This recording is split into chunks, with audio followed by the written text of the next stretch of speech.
You guys are a great crowd. Wow, it's kind of amazing to see it again. I saw it in the summer, and I think the thing that struck me about your film so much is the way that you frame this story in the context of essentially a marriage of equals in an unequal world. Mm-hmm.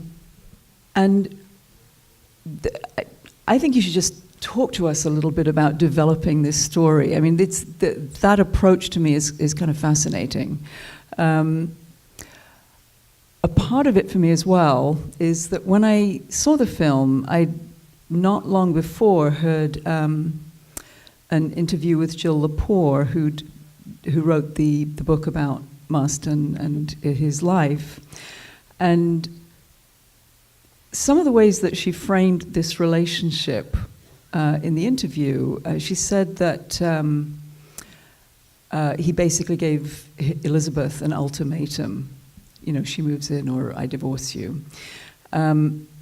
And I found it so fascinating that you had examined this relationship, taking obviously things that you knew and finding the truth within it in your own way. So talk to us a little bit about that.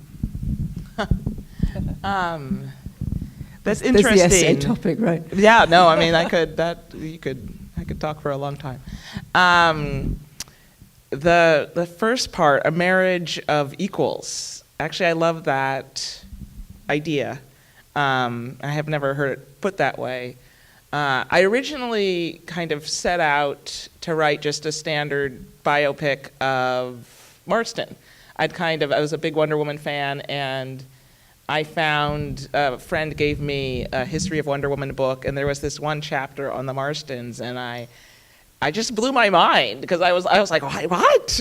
They invented the lie detector, and then they all lived together, they had a family together, and they got into bondage, and I was just like, I couldn't believe that the story, nobody knew it, and it'd been really... Despite seeing the graphicness of the cartoons. Yeah, and he wasn't a subtle guy, you know, like at all. Like he was very kind of out about his mission. And so I kind of set out, I started this process about 8 years ago, so there's been a lot of information in the last, I'd say like 4 years. But when I started, there wasn't that much. And when I kind of began the process, I thought I was writing a book about a guy who had a wife and a mistress. And then I kept kind of I read his book called The Emotions of Normal People, which is amazing and dense. And he to me, excavating hidden history is, I consider myself a queer filmmaker, and I feel that there's stuff that is coded in history that to me is just obvious. Do you know what I mean? But that they were kind of operating in plain sight, but nobody... Do you mean they were playing all of these games all the time? And so then I found this detail that Olive and Elizabeth lived together for 38 years after Marston died, and I was like, wait, what? I was just like, the wife and the mistress, like he died and they lived together for 40 years afterwards until their death. And then I was like, wait a second, Elizabeth named her only daughter after Olive. But it just kept striking me like how much love I saw there in the relationship. So I started kind of examining. So there's different, I'd say this is definitely my interpretation of their story. Mm-hmm. That particular, there's a lot of kind of controversy around that particular part in the story where the ultimatum, that's kind of, some people say that happened, some people say that didn't happen. There's a lot of, because a lot of it is kind of excavating what happened from different family members years later and different things. So to me at some point I was just like, and then it's interesting because I think it's, like there's so much that happens in their story I still find it very interesting that if there is any controversy around the film, it's not about what Marston was doing, it's about whether or not the depiction of Olive and Elizabeth as lovers, like whether they were a polyamorous relationship or a polygamist relationship. And I still find it interesting that that's the friction.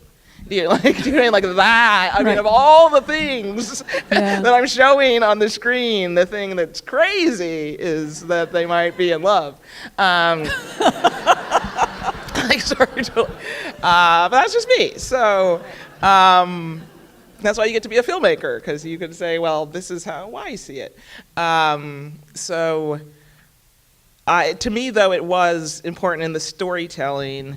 Once I kind of was like, this is a love story between three people, that I decided I just wanted to tell it in the most straightforward and organic. I didn't want to put any quotes around what they were doing, and I decided to kind of do it in the trappings of a prestige biopic, because I was just like, I'm just going to treat this like any other love triangular story. relationship. Do you know, but I was just like, just with all the conventions and the score and the beautiful costumes and the, like you would any love story, and I'm just going to treat their love story really, couple meets girl, couple loses girl, couple gets girl.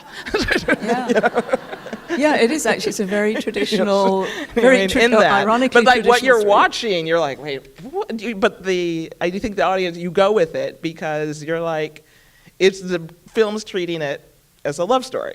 Right. Yeah. And so it's a completely different approach. I mean, so often really a triangular relationship is seen within that, the construct of, the male point of view. Mm-hmm. And you give this sort of democracy in the way that we see these three characters. It kind of came, once I realized this is what I thought was going on, it became clear to me that you couldn't make a movie about Wonder Woman without examining the women in his life. And I felt that they'd been kind of erased from the story, and part of my task was to literally see them. And what was kind of, I think the approach, which I didn't really like, I work on a lot of television and cable television where you switch point of view all the time. So actually, narratively, I found myself in the script writing being like, wait, I considered it a tripod. Like every time I was away from somebody's point of view for too long, then the story would fall down.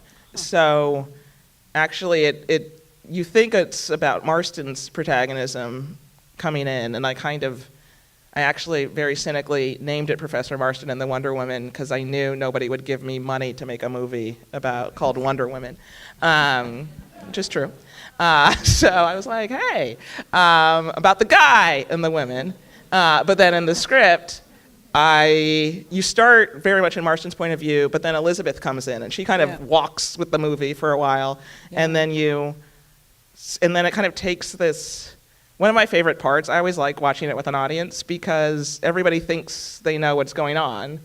And then the setup is, man wants to sleep with beautiful girl, wife gives okay, and so in the next scene, I should go to him pursuing Olive, but instead, I go to a scene with Elizabeth and Olive first meeting, and that's the first kind of like zig the movie takes, and then she's like, don't fuck my husband, and then you're just in this new land where you don't know whose point of, and then you go into Olive's point of view, and it kind of do-si-dos all the way around through the whole movie, which is why I think it feels like a marriage of equals. Yeah, and what great performances. I mean, Rebecca Hall is a revelation. She's amazing, you guys, right? Like, how good is she? Like, Instagram her, tweet her, tell her she's incredible, because she's just, I could just watch her read the phone book. She's so good. She's just so good. But I feel like there's such nuance in what she brings to the part, but also, in the way that you're talking about it, I mean, you have the basics of a story, a biopic that you're telling, but the creation of these characters is entirely yours. Mm-hmm. I don't know, there's something about that character that is just so wonderfully punchy, and you get that wonderful balance between somebody who's completely intellectual, but also very sensual. And it's so rare that you actually see those two things in the context of a story. I was really interested in I feel like since the beginning of time, the continuum of relationships between men and women has been thoroughly explored, but I feel like the continuum of relationships between women has been barely even looked at. And I was really interested in everything between like the divided feminine. Do you know what I mean? Like these two women who start very critical of each other. Do you know what I mean? Like in Elizabeth, and actually kind of arose out of that first scene when they're sitting on the steps and they see Olive for the first time. That came out of a Hollywood conversation, actually. That, I mean, in the kind of current climate, it was interesting that a guy showrunner was talking about an actress, and he was saying, "Oh, she's so beautiful. Her life must be great." And I was so annoyed that he thought he was writing for her. He was like in charge of the show, and it was supposed to be about women, and he was just saying, she's so great, and she's dating this really famous dude, and there's something, and like, I was just like, are you looking at the same thing I'm looking at? Because like, her life is awful, dude. Like, it's just like, she's in combat every second of the day, like walking down the street with how these kind of gazes are on her. And I really wanted to kind of explore the whole continuum from desire to, and what kind of a desire it is, and her ambivalence. And so Elizabeth was kind of my way in, because I was like, okay, I get where Marston's coming from, and I get where Olive's coming from, but I was like, but what the hell with his wife? Do you like, what is... She was a PhD, you know, she was one of 3 women to graduate from law school in 1918. Like, she was this powerhouse, and she spent most of her life working as a secretary. And I talked to Rebecca when I first met, like when Rebecca Hall says she's interested in being in your film, you just run to Brooklyn and you're like, please be in my movie.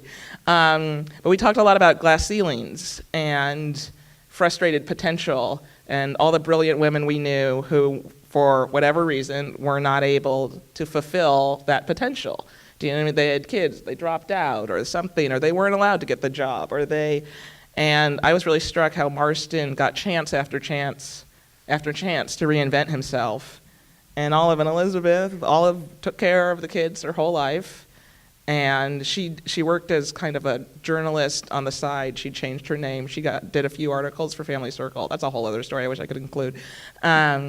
But that the women were, you would just never know it. It's been 75 years, and nobody's ever kind of barely looked at their lives. But about Rebecca, that she found so much nuance and detail and kind of the idea of she's the only person who understood the reality of what they were doing. It was about kind of like dreamers, but she was the one who knew, I'm going to get screwed the most if we do this. Do you know what I mean? Like, I would like to have the luxury of doing this, but you're going to be fine and I'm going to be fucked. So, sorry. But it was interesting to dig into that with her. And it's kind of remarkable. I mean, all 3 of your leads are not American. And it's true. You know, I'm almost feeling like this is a thing these days. It's like, you know, you've got, you know, in I, Tonya, you've got Margot Robbie playing Tonya Harding. Jason Clarke is in Mudbound, you know, and your 3 leads are, not one of them. I've got a Brit, Welsh, and Bella Heathcote's Australian. Yeah, yeah. And she's got a crazy accent. You should go like Google her because she's doing incredible. I mean, like incredible. Yeah, because you wouldn't know. So when you're working with people from such, I mean, obviously, some of them actually live here, right? I mean, yeah. How do you work with your actors to get that sense of, you know, culture? I mean, I guess in a way that also this is a period piece, so you have a certain style that you're looking for that has to do with something in the sort of early and mid 20th century. I used to play a game with my friends, who could convincingly play a scientist, because if you start going through movies, it's very hard I just personally feel that in order to play somebody incredibly smart, you have to be incredibly smart. Do you know, because it's Something you can't fake, right? I don't know. I mean, maybe it might not be true. Do you know? But I worked tremendously hard. It's very hard to cast a movie with people who should be in the roles. Do you know what I mean? Like the system of Hollywood, like how people get in like has very little to do with whether they're the right person to play the part. So I fought and fought and fought and fought, but they are all perfectly cast. Do you know what I mean? And they're all tremendous actors. And they all had a tremendous commitment, but I gave them like a ton of reason. Like I was like the biggest nerd, and I was just like at some point I gave them a lot of, but they each find their way to the roles in their like all very different ways. Yeah, but it was they came. We shot it in 25 days. You know, like it was, you know, they just came, and they came to the table read.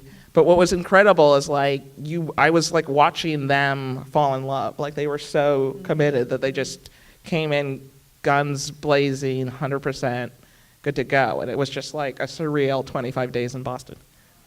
Yeah, Thanks.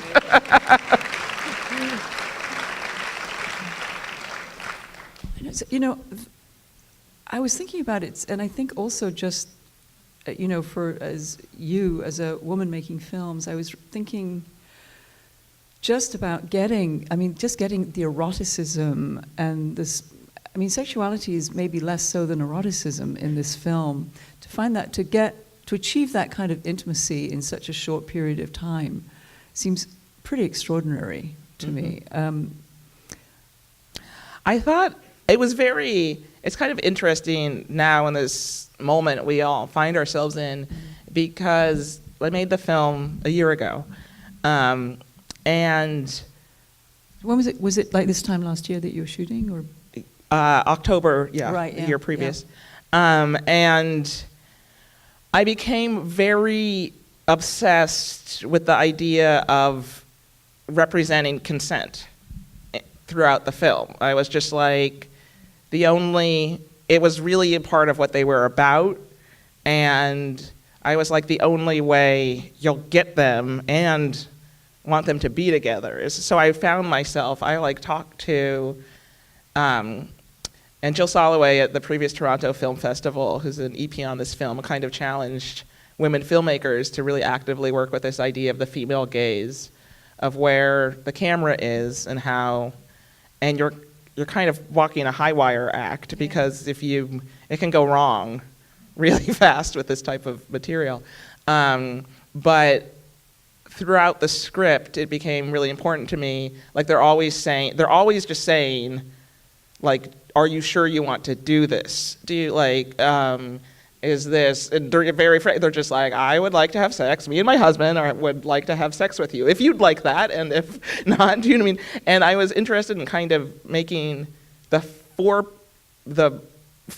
erotic, like the consent erotic, so that you are watching, the camera is on them for every decision that they make, and you see them deciding, like even if it's deciding to kiss somebody, deciding to do something. Like I was even just watching it struck me because there's a shot after the lake scene where Olive's just sitting in a chair deciding. And we almost didn't get that shot. Like that was the last shot of the movie, and like we were out of time at the location, and Amy, my producer, I ran to her. They were literally like, had wrapped. And I was like, I think I need that shot. She said, you need that shot. And it went in. But now I'm like, the movie doesn't work if you don't see her decide to go to them. And then I got in an argument with the studio because they thought, you don't need the lines, do you want to have sex with me, in the lie detector test. They were just like, they already say, do you love me? And I was like, no, they talked about love in the first half. Everybody knows everybody loves each other. That's not what we're talking about anymore. We're talking about, do you want to have sex with me? You know, like, do you? So it's interesting watching it now in the current climate, because I was just like, that you see the deciding. Do you know what I mean? Everybody's like, so you're with them, and also Olive is the strongest person, actually, of them. Do you know what I mean? That they seem, their initial conceit was there's these two women, it was weirdly like Trading Places or Dangerous Liaisons. Do you know the idea of these kind of like arrogant kind of people who are like high on their ideas and themselves, who kind of start an experiment and then they end the movie on their knees to that there's been this kind of the power shift. They're kind of hoist by their own petard. So that, it was interesting to kind of track that through. But she's the one who's guiding every step. She's the one who says, I love you. She's the one who says, I want to be with you, both of you. She leads them into the sex scene. She puts on the costume. And I think as far as the female gaze goes, that you spend a lot of time, like I spent a lot of time with her looking at herself in the mirror in the costume, because it was her becoming. Do you like, and just even her watching herself as this new person and kind of coming into, so there was a lot of, if I were still in college, I'd write a paper about my movie.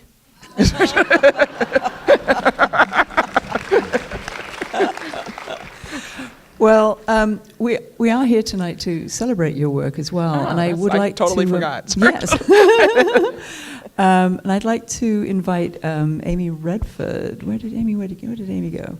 There we are, Amy. Amy Redford, the producer of this movie. Yeah, who is going to speak a little bit about your work. Amy, join us, please. Oh, I didn't even notice. And yes, we're going to bring another chair up as well. She gets to join us here. Hi. Hi. Zoe said I didn't have to write anything down, but I managed to actually fall asleep during my MRI yesterday, so I think it's just Why going were to you write getting a few it dots. anyways? I guess that's for later. It's a talent. Oh my God, you writ something. I This did, is because, you know, embarrassing. why not? Okay. So in my brief post as an executive, They got you a chair. oh, thank you. I was determined to find filmmakers who Move forward 2 feet. I'm gonna direct. There we go. All right. Okay, we got you. Yeah. So I had a minute where I thought maybe I could be an executive, and then I decided that wasn't really my calling. But during that minute, I decided I wanted to find filmmakers who were mining stories and landscapes who had been unseen. And it turned out, as Angela referenced, the best place to find those filmmakers as at a preschool party, like screaming over the Macarena. And, and I said to her, you know, tell me what is a project that you're grouchy about that hasn't been made yet. And she gave me this, and here we are, which speaks to the necessity of really asking creatives like Angela, you know, what are the stories you really want to be telling, and helping them tell them, which is part of why we're here during this festival. But I've learned so much from Angela in every single way, and you know, working with a filmmaker that you can shoot a 14-hour day with and then want to download over a beer at 3 o'clock in the morning is a big deal. Angela is kind of a walking TED Talk on the craft of filmmaking. And she's built a career of demystifying the process for all those that have the courage to try. She doesn't want to be different. She doesn't want to create this mystique around the auteur. She wants to say to all of you, if you want to do this, you can. And she makes it available to you in who she is as a human, which is really nice to be around. And you know, watching her on set juggle actors who were giving her their all, but who were also very different animals in terms of their approach, it was very inspiring. And the love and sensitivity that she brought to the story was groundbreaking. And she made a very conscious effort, as she just spoke about in telling the story, to invite everybody into this family. She wants everybody to participate in the love. And that's not easy to accomplish. And we have people from all different communities including my Mormon relatives saying, "Oh my goodness, I really like that movie." And a lot of women coming up to me going, "I think I would like an olive."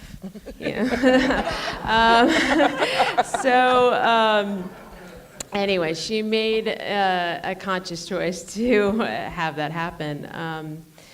And it was important to tell a story about this family that at the time was considered unconventional.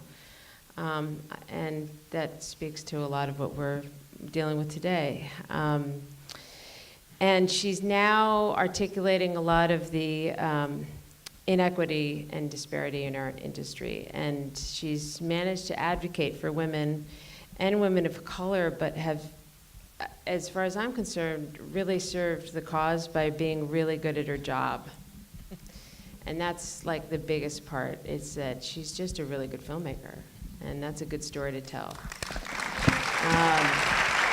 So I'm happy to hand the award from you to me to Angela, Oh. but it's an actual thing. It You is get an to take actual home. thing. You can just give it to I'm just It's gonna do that, beautiful. which Can I is see super this? pretty. You guys. That's nice. Woohoo! Congratulations. First Mind the Gap Award. Thank you to Mind the Gap. Hopefully the first of many. And I would just Hopefully like the to first of say, many. Mind the like, Gaps Award. getting behind this initiative isn't just about kind of medicinal.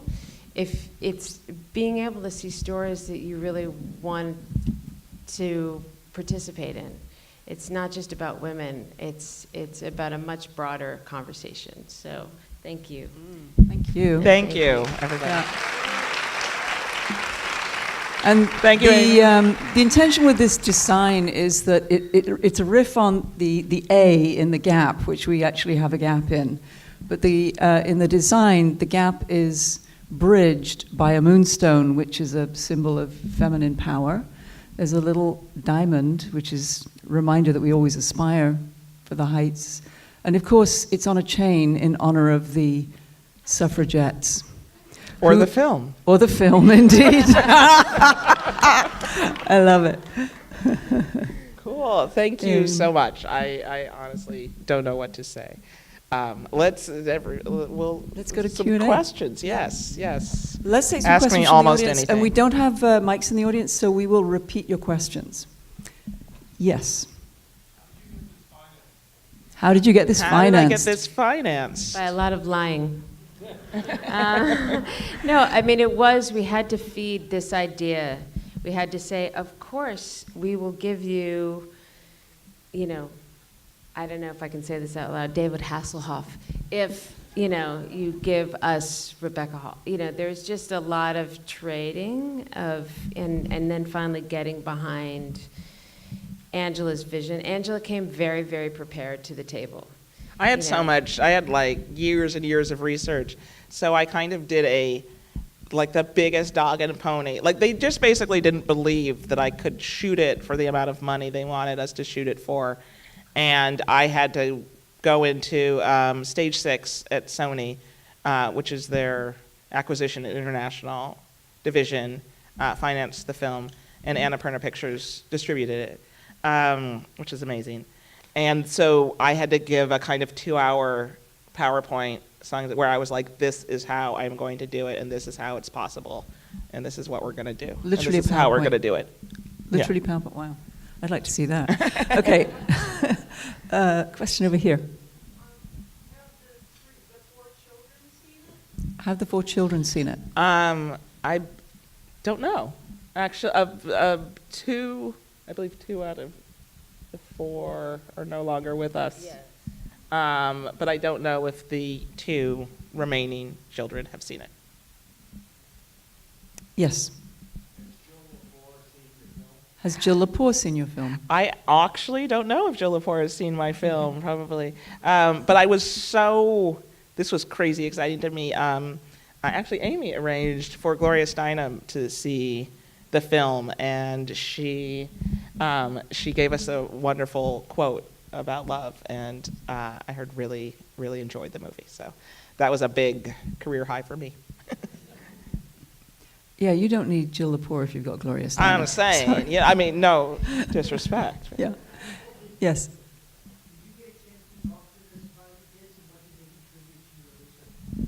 Did you get a chance to talk to his kids, and did they contribute to your research? No, I made a decision kind of early on to I did a ton of research. I read all of Marston's books. I went to the Smithsonian. I found everything, sourced everything. But I decided not to talk to the family. And there was some, around when the movie came out, I actually made several attempts to kind of contact them and see if they wanted to see the movie, but they decided they did not. Then that's part of the one of the members of the family disagreed with my depiction of Olive and Elizabeth as the polyamorous part. Do you know what I mean? So, which I respect. I think it might be alienating to see your grandparents depicted in a film, but yes, so Yeah, I chose yeah. not to do that. Okay. There, this lady here.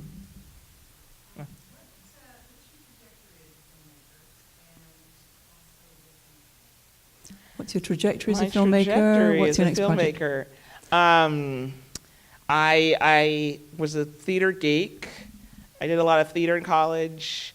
I went to film school. I went to grad film at NYU. I moved out to LA. I made a short called Debs. And then I got financing to make my first feature, strangely, actually by the same division of Sony that financed this film. Wow. They've got this kind of like slush fund if you could make it for under a certain, but they've been very supportive of me. And so I made my first indie feature, and while I simultaneously got a job as a staff writer on the first season of The L Word. So after, my trajectory is weird. Like I've gone everything, I directed after Debs, I directed a Herbie Fully Loaded, so I went to do a big Disney Studio kids movie. And then that was crazy. Female empowerment is a through line, though. It is a through line. Actually, people think that they're like, it's all over the place. And I'm like, no, it's all strong female protagonists. Yeah. You know what I mean? Like, it's all their protagonism.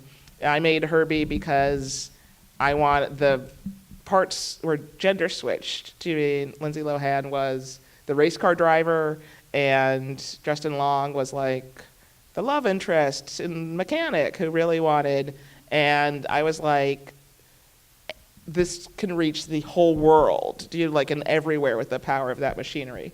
Then I went back to do high-end cable. I call it racy cable. And I worked on The L Word and Hung and True Blood for many years, How to Get Away with Murder. Kind of built a career in writing and directing television, mostly cable. And on the side, I wrote this on nights and weekends, and it was kind of my passion project. That a lot of times I was like, this is never going to get made, but I was so compelled by their story, I just kind of had to find out what happened for myself as I was writing it.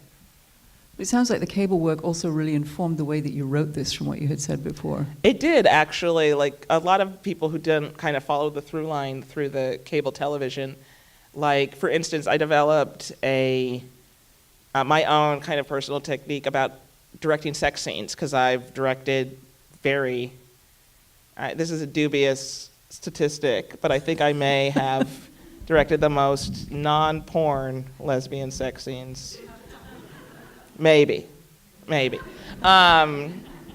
haven't done the math. But what I did is I realized, that there was a comfort. A lot of, I think, directors have are freaked out by the sexuality, but that didn't bother me, because on the shows that I worked on, you were always having, usually in sex scenes, they cut away, or it's like they lie down and then cut to and the next morning.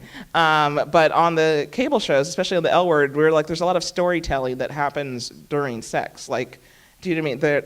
And I think in movies, there's such an anxiety about doing the sex scenes that the actors stop acting. So everybody's doing their job up to the point of the sex scene, and then they start doing it, and everybody just stops acting. and tries to get through it and then resumes the movie afterwards. So to combat that, I figured out it was the silence that freaks people out, because it's not sexy when you're shooting a sex scene. You're there and there's the boom person and the dollies squeaking and there's just all these people standing around. So my technique is to play very loud music.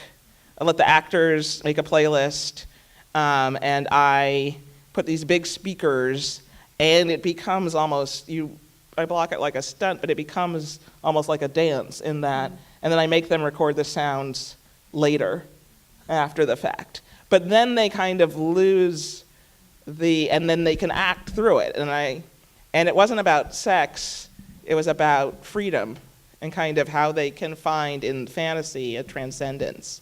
And so that, I feel like then the emotional connection, they were kind of given the freedom, because that was a really important part. Like if you don't buy that, you don't, like sometimes sex is not essential to the movie, but it's very essential to this movie. Like that connection, and that you understand all the aspects of their relationship, quite literally. Yeah. We've got room for maybe like one or two more questions. Take this one down here. Will you be working on the new L word? I am not working on the new L word. I would love to work on the new L word, but I have a deal elsewhere that prohibits me, or There's a precludes question me, in I the guess, back there. to Yeah. prohibit me. Thank you, Angela. It's a terrific film. Is there any synergy between the recent release of Wonder Woman and this film, and especially since in the New York Times today, both films were mentioned as Oh, really? films as well. I didn't know that. That's fantastic. So is there any synergy between the two? Not officially. I have to say they've been incredibly cool. I was a little worried. It's weirdly a kind of a coincidence that both films, after 75 years, landed in the same year. People are giving me a lot of credit for having perfectly timed my movie to come out in the same. And I was like, that's hilarious, because I have been trying to get this made for, many, many, many, many years. But I do think there is some sort of zeitgeisty synergy in that people were ready for Wonder Woman and were also ready for my film. And even just the subject matter. I thought I would get a lot more pushback just purely on the content, not even on the execution. And that has been surprisingly very well received. I don't know. I expected a lot more blowback, but the response has been really incredible. So there is no coordinated synergy necessarily, except that I know people who've worked on the Wonder Woman movie who have seen my film. Zack Snyder and Debbie Snyder, who produced it, I showed them the film and they loved it and were crying at the end. And so officially we're not allowed to, I think though your love of Wonder Woman, you came at this from a place of really loving Wonder Woman, which helped. Yeah, 100%. Okay. Can I add to that? Yes, I think please that do. was part Yeah. of it was very important to me that I came, and I have a deep respect for the character of Wonder Woman and people's fandom of Wonder Woman. So it was very important to me to come at it from that point of view, that it would have been easy, I think, to do kind of a hatchet job or be like, aren't they crazy, or the kinky stuff behind Wonder Woman. But that was not where I was coming from, and I don't feel like the movie feels like that. So that was, I literally came at it with incredibly good intentions to tell the story in a really respectful way. And I think you did, and I think that is a great place for us to say thank you so much. Thank you, Mind the Gap. Thank you, guys. You've been an incredible audience. Thank you so much. It's great.